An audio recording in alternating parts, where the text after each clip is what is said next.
And I was saying one of the questions is directly for you, Nigel. So Yep. I guess you can decide whether you want to answer it with Dennis here or not. Yeah. Quinn is wondering if we're ever going to see you on Forged in Fire. Probably not, no. Is as much as I love forging and all that stuff, I like how I'm able to do it at my pace and at like a casual rate, essentially. Yeah. And I think if that sort of added pressure and getting like a huge book and a huge wait list and feeling the crunch of it, I would lose the enjoyment for the crafting. Yeah. The competition aspect would kind of knock it down. Yeah. And fair. I have to say that's probably a very measured response. There's not a lot of people who are able to differentiate where they will begin to lose interest in a task that they find enjoyable just due to sheer, time absorption. Like, when does it stop being fun, basically? Yeah.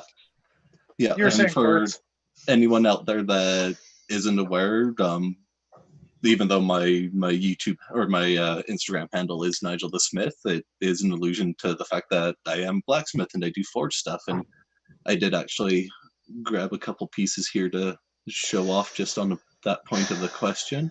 I love that dagger. I had to make sure that I was pouring the beer above the stream this time so you could see what I was doing, right? Excellent. Yes, Nigel's dagger. I got a chance to play with it in person, and it's awfully fancy, even though the guard was a little bit small. But that knife in particular, a long sell because that was beautiful. He's back. Yep. Yeah. Nigel is definitely one of those guys who, if you want a piece that looks like it's been touched by a human hand in its making, but it doesn't look sloppy. Yeah. That's looking really nice. Thank you.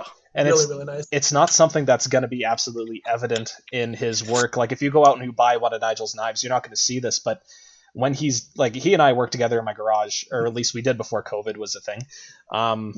His consistent, like if he's making a few blanks of the same blade to later finish, his consistency with his bevels right off the anvil, it's pretty tight. Like I'll notice it as I go to heat treat and I'm looking at the blades and like, Jesus, like if you were to tell me to remember which one was which, I wouldn't be able to. Like they're so damn close. The fact that Nigel is able to take somebody that has no idea how to blacksmith at all and talk me through and make me able to make my own knife at the end of it, that, I mean, it's a knife. And I've swung a hammer at steel exactly one time. Yep. It shouldn't be a knife. The fact that you were literally able to be like, okay, what you want to do is you're going to hit here at this angle, blah, blah, blah, and have everything down and just be like, yeah, it's fixed. It's perfect. It's now straight, or whatever the issue was, is quite impressive. Thank you. And also, thank you, Quinn, for the compliment there. Indeed, yes. Yep. And evidently, Dennis was running off with Sal Glesser. Oh? I can see that happening. Yeah. What's this now? You ran away with Sal. There? With Sal. Yeah. Yep. Me and him had to step outside for a second. It's okay. Yeah, a little tryst. I was just going to say. Maybe it's more like, no, never mind. Sway back means something completely different in that context. Yeah. You can't get demonetized if you're not monetized, right? That's correct.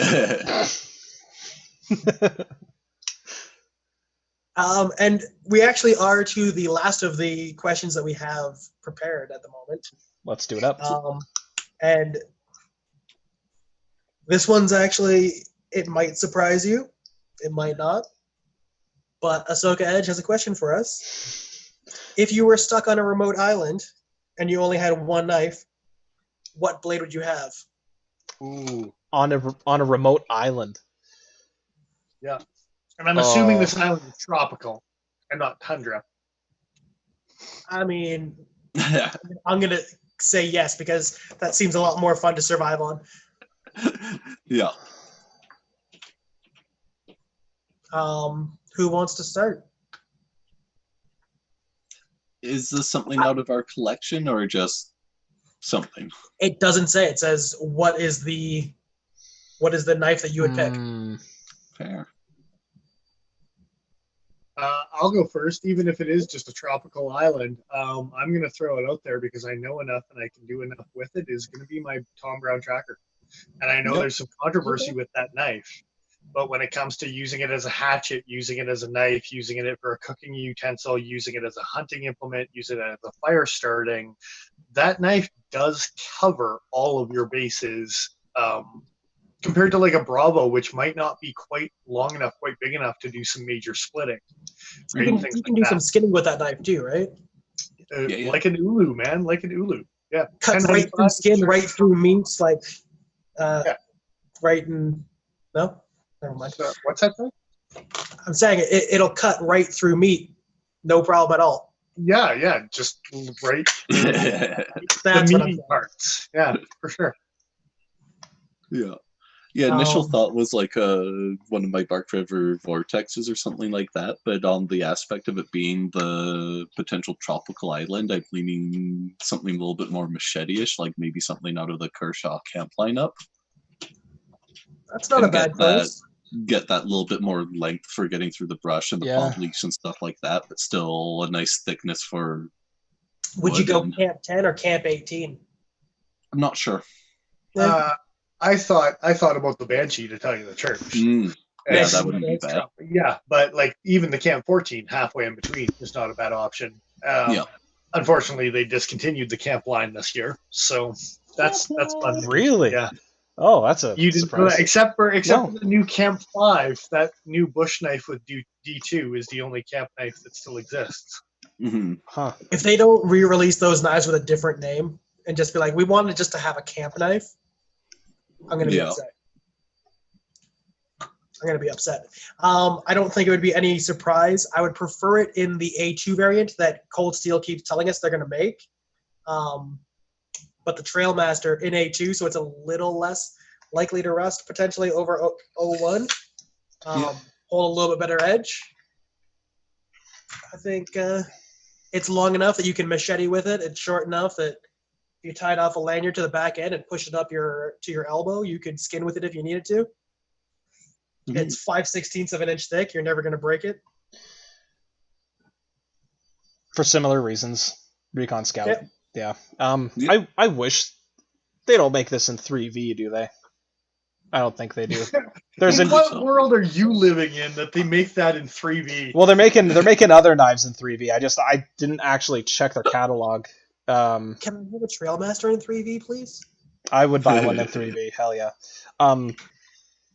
Yeah, just for the absurd toughness. Like if it's gonna be my one tool, yeah, I would take 3V for sure.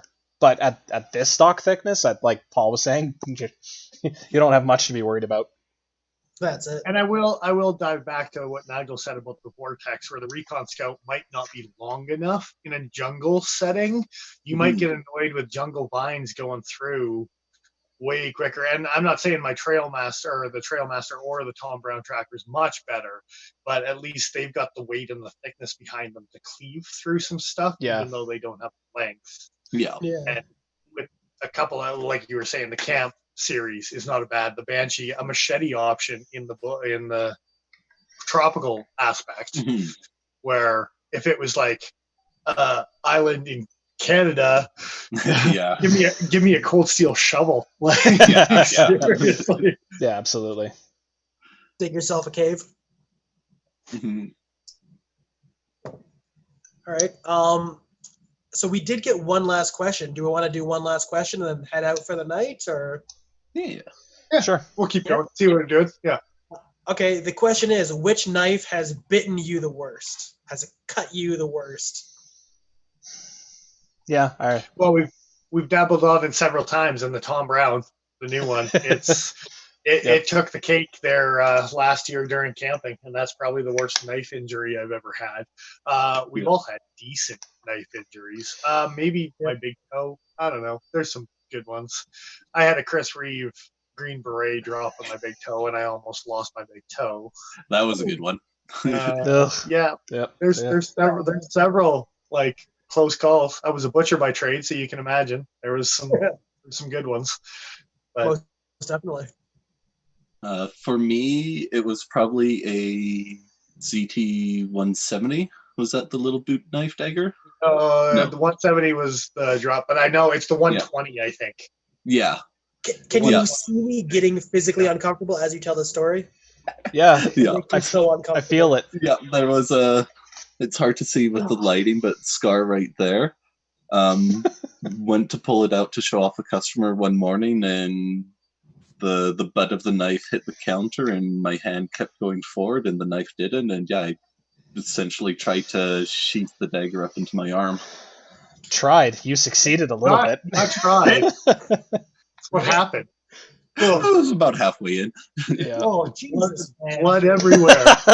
Oh. I'm not laughing at you, Nigel. I'm laughing at Paul's discomfort. But I'm waiting for the laughing faces to come through chat. Yeah. For me, it was a Henkel's. Stupid mistake. Was washing it, hot soapy water slipped out of my fingers.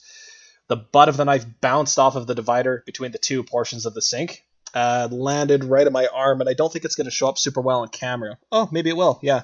So it's healed up pretty decently compared to the cut that was there. But yeah, went about inch and a half into my arm. So that was a fun little, little event. And my first reaction, honestly, was just one of anger. It was like, oh, for fuck's sakes. I think was the first words out of my mouth. Just like, I work in a knife shop. I stab myself at home with a kitchen knife. This is just great. For me, it was a buck 119 when I was 15, 16 years old. Uh-oh. If you want to hear the level of stupid that a 16-year-old person can be, right here, I had realized that I could flip the knife around my finger.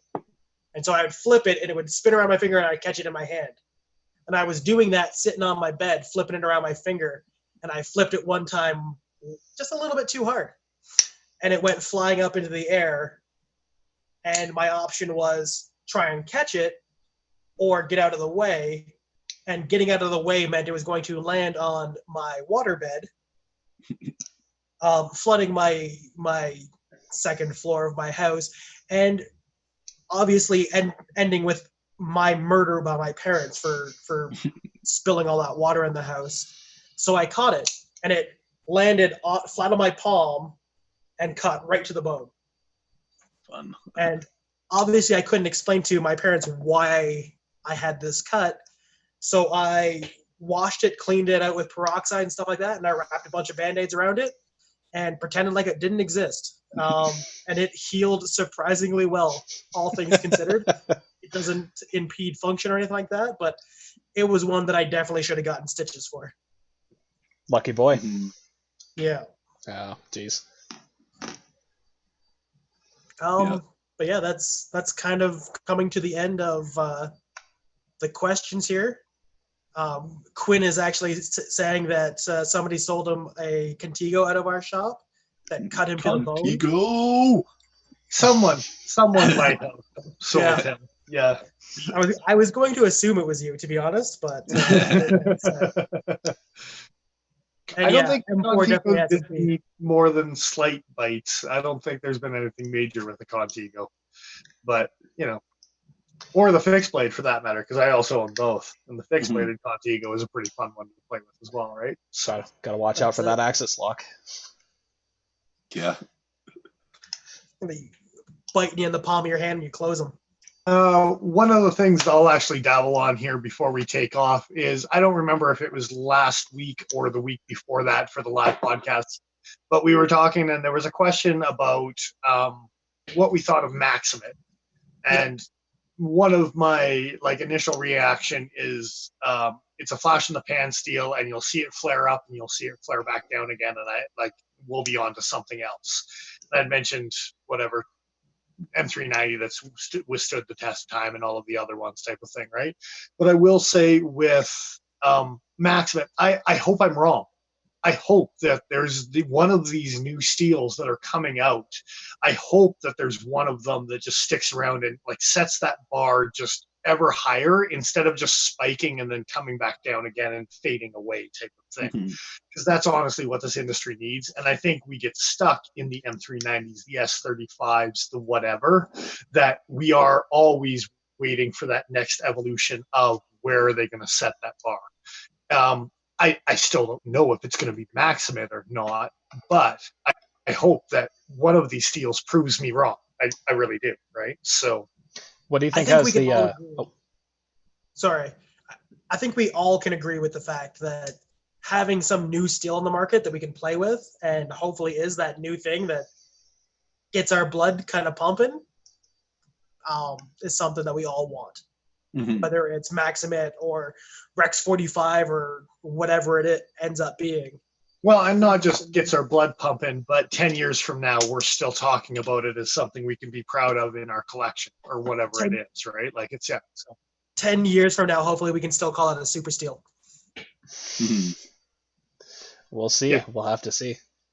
I mean, sorry, Joe, I cut you off. No, it's all good. I just wanted to ask, what do you think's the forerunner for that sort of situation? What steel do you think that's out right now that's kind of new? What of those do you think will stick around the longest? Or has the best chance of succeeding, I guess I should say? That's a great question. A lot of people seem to like Rex 45. It seems like there's a bit of a cult following for Maximate, but I don't see it having the same longevity that like a lot of these other steels may have. Do you think Rex 45 or 121 will win out in the end?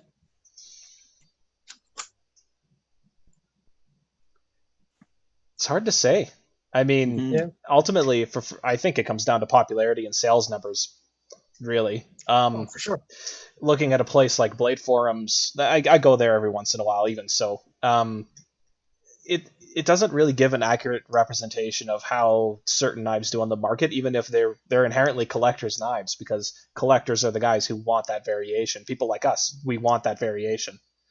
In terms of like the amount I see people talking about it, Rex 45 may have a slight edge, but I don't know. I'm seeing people talk about some of these other steels a little bit more and more. There's definitely a growing interest in Spy 27 and CPM. Was it S45? Yeah. That's it. Yeah. What about you, I don't personally know. Yeah, Nigel can go ahead. Yeah. Oh no, I'm same boat. It's always hard to say. Yeah, I mean, I'm going to throw one out there as far as like it's on the market, but as far as how much people talk about it and how long it'll be around for, we might be looking at Crewwear. Yeah. I think Crewwear is one of those steels where it's got all the pros and cons of everything. It's got the wear resistance of the M4s and the edge retention and the toughnesses of the 3Bs and the blah, blah, blah. And you see it floating around now like you did S90 and S110 5 or 6 years ago. And you saw it floating around, but it wasn't out there that much. And now S90 and S110 is like, yeah, it's all over the place, right? Like everything from the knives, Bulgaria to whatever, right? So I'm curious on how Crewwear is just kind of going to sit back in the background and slowly become more prevalent in everyday knife conversation. And I don't know if it's going to be pocket knives or fixed blades. But I think we're going to be talking about Crewwear a lot more within the next 5 years. As people get used to how many belts it takes to make knives out of it and things like that, it becomes an acceptable level like S110 or S90 or probably even S30 at one point. I've read Blade magazine articles in 97, 98 talking about how S90 was just ridiculous to machine and that it's never going to be worth your time to actually produce a blade. You shouldn't bother making knives out of it. Let it be a plastic mold, which is what it was invented for in the first place, and let it just be that, because there's no reason why you should ever make a knife out of it. Just from a slightly kind of along that perspective of a maker potentially using blade steels, I've actually had people request that I use Crewwear before in blades. But as far as you need more belts to make a blade, or you need more machine tooling because the steel's just that much tougher, it takes, like, I mean, Nigel trying to forge out some, that was an M4 CPM M4. That was just a nightmare. Brutal. Me machining M4 is just it's pretty nasty stuff. And as far as S90 goes, like when it comes to the cost in making a thing, it's not just the cost of S30V versus 20CV versus S90. It's how much work, how many bits of tooling do you have to go through in order to get to the object that you want at the end. And refining those processes is going to be really important in how custom makers approach this kind of thing. Like, I have the benefit of working with a milling machine. I'm cutting with carbide, so it's efficient, but even I noticed the difference in tool wear between M4 and S90V and all that stuff. $100 US, give or take. Yeah. Right, with S90. So, and like nice thin, but they're working with thin stock, so keeping the cost down. The tooling and machining, this very traditional, whatever, no locking mechanisms, blah blah blah. Right, but compared to a decade ago, we can see where this is going. Right, yeah. Absolutely. You either keep up or you become marbles. Yeah. Whether I'm talking about the game or whether I'm talking about the knife company, we'll just leave that to whatever you want to think. I assumed it was both. Yep. That does take us to the end of the questions. Cool. Thank you guys for joining us tonight, and hopefully having a few beers along with us and enjoying. Yeah, we never know how long these are going to last, and as long as people are giving us questions and willing to answer them, you're along for the ride or whatever it is, right? So that's it. Absolutely. Really appreciate everyone jumping in with the questions too. We're doing this again next week, so come up with some good questions for us. Indeed. And knife related, yes, but they don't have to be knife related necessarily. We dove down a Muppet rabbit hole last week that I don't think any of us are proud of. We can go back. I'm pretty sure you told me a Muppet story that. I liked the EDC centric questions. It's something we don't always get to discuss on the channel. It's not something we always get to bring up during review, but it's a nice little aside for sure. And on that note too, we I think me and Nigel can agree, the fixed blade, the bushcraft, the whatever conversations that we have for the outdoors, as well as the cooking on Sundays. I'd like to get some more questions for the cooking on Sundays and stuff too, because that was a lot of fun, and we're looking forward to coming back to it. Right? We've got a big surprise in our freezers that we have waiting for that triumphant day. We can all get back together, right? Surprise for the first Sunday back. So on Instagram Live, well, we might post the whole evening on Instagram Live just because it's going to be so fun, right? So absolutely. I think this is your thing there, Nigel. All righty. So that kind of wraps up all of that.